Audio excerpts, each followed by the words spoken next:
అందరికీ నమస్కారం. ఈరోజు ఈ మీడియా సమావేశం ఏర్పాటు చేయడానికి గల ప్రధానమైనటువంటి కారణం, ఇటీవల అంటే సంవత్సరం కాలం అయ్యి ఉండొచ్చు, కానీ ఇటీవల కాలంలో మన రాష్ట్రంలో ఈ కల్తీ లడ్డు వ్యవహారంపై కూటమి ప్రభుత్వం చేస్తున్నటువంటి అరాచకాల్ని ప్రజల దృష్టిలో పెట్టాలనే ఒక ఆలోచనతో ఈరోజు ఈ మీడియా సమావేశం ఏర్పాటు చేయడం జరిగింది.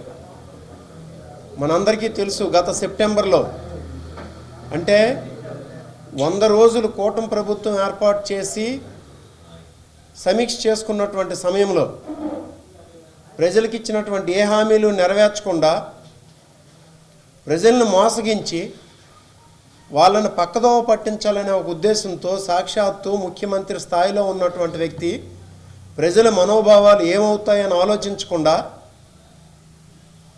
సాక్షాత్తు కలియుగ దైవమైనటువంటి వెంకటేశ్వర స్వామి ప్రసాదం తిరుమల లడ్డూలో యానిమల్ ఫ్యాట్స్ కలిసాయని చెప్పేసి బహిరంగంగా మీడియా ముందు ప్రకటించడం జరిగింది. దానికి అనుగుణంగా డిప్యూటీ సీఎం గారు వెళ్ళి ఆయన ఏదో అనాపాలజిస్టిక్ సనాతని హిందూ అని చెప్పేసి ఊగిపోయి ప్రజల్ని రెచ్చగొట్టి విజయవాడ కనకదుర్గమ్మ మెట్లు కడిగేసి ఏదో తాను చూసినట్టే 1,00,000 లడ్డూల్ని అయోధ్యకు పంపించి దేశం మొత్తం ఈ కల్తీ వ్యవహారం దేశ ప్రజలందరికీ అంటగట్టాలని ఆలోచన చేశాడు డిప్యూటీ సీఎం గారు. ఇంకా మన నారా లోకేష్ గారు, చంద్రబాబు నాయుడు గారి సుపుత్రుడు, ఆయన ఇంకొక అడుగు ముందుకేసి మొత్తం అందులో పంది మాంసం కలిసింది, పంది కొవ్వు కలిసింది, జంతువుల కొవ్వు కలిసింది, ఫిష్ ఆయిల్ కలిసిందని చెప్పేసి ఒక బాధ్యత లేకుండా మాట్లాడి రాష్ట్ర ప్రజల, దేశ ప్రజల, ప్రపంచంలో ఉన్నటువంటి హిందువుల మనోభావాలు పూర్తిగా దెబ్బతినే విధంగా వ్యాఖ్యానించడం జరిగింది. ఇది మన అందరం చూసాం.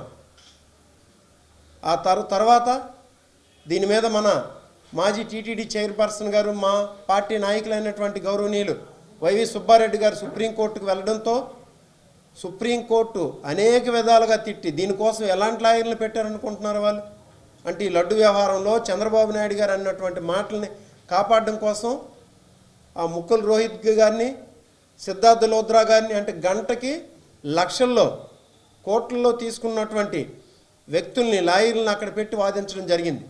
వాళ్ళకి సాక్షాత్తు సుప్రీంకోర్టు జడ్జిలే చేవాట్లు పెట్టి లడ్డు వ్యవహారాన్ని అంటే దేవుణ్ణి రాజకీయాల్లోకి లాగుతారా అని చెప్పేసి చేవాట్లు పెట్టి దీని మీద మాట్లాడడానికి లేదు, మీరు సిట్ ఏర్పాటు చేశారు కదా దానిలో సిబిఐ పీపుల్ని కూడా ఎంటర్ చేయండి అని చెప్పేసి సిబిఐకి మన రాష్ట్ర ప్రభుత్వానికి సంబంధించినటువంటి సిట్కి కలిపి కంబైన్డ్గా ఆఫీసర్స్ పెట్టి ఒక స్పెషల్ ఇన్వెస్టిగేషన్ టీం ఏర్పాటు చేయడం జరిగింది.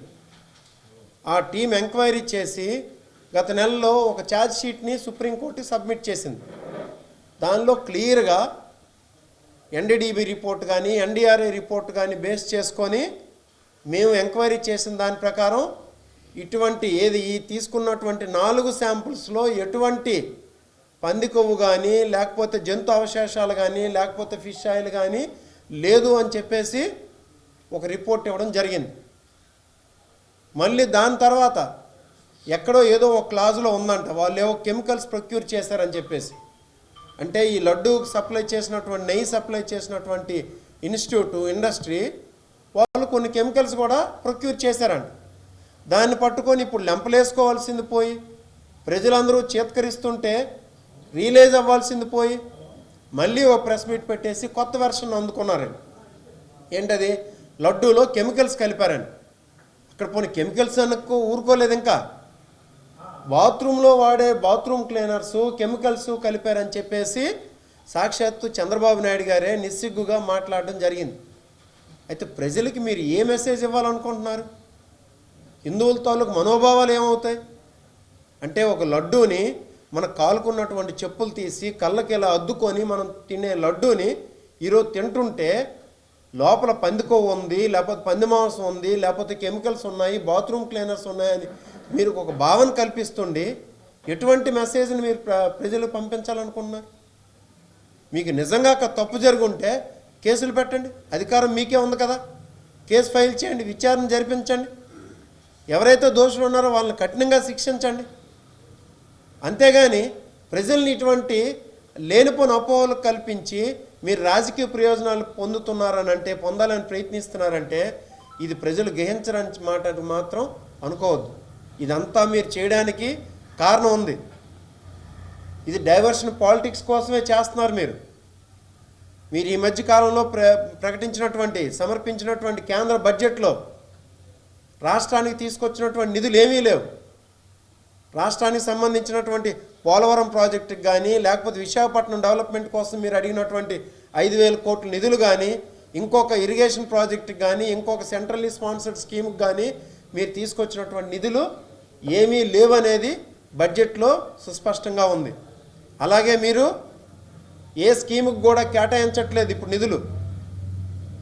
ఫీజు రియంబర్స్మెంట్ చెల్లించక అనేకమైనటువంటి స్టూడెంట్లు ఇబ్బందులు పడుతున్నారు. రైతాంగానికి సరైనటువంటి గిట్టుబాటు ధరలు లేక వాళ్ళు ఇబ్బంది పడుతున్నారు. 1,00,00,000 కోట్ల రూపాయలు పెట్టేసి అమరావతిలో ఈరోజు నీళ్లు తోడించుకునే ఏర్పాటు చేస్తున్నారనంటే అది ప్రజలు దాని మీద దృష్టి మరల్చడానికి, ఇంకా అనేక విషయాలు ప్రజల నుండి దృష్టి మరల్చాలనే ఉద్దేశంతో ఈ లడ్డు వ్యవహారం పెట్టుకొని దీన్ని తాత్కారం చేసుకొని ప్రజలను మోసగిస్తున్నారని చెప్పేసి తెలియచేస్తున్నాం.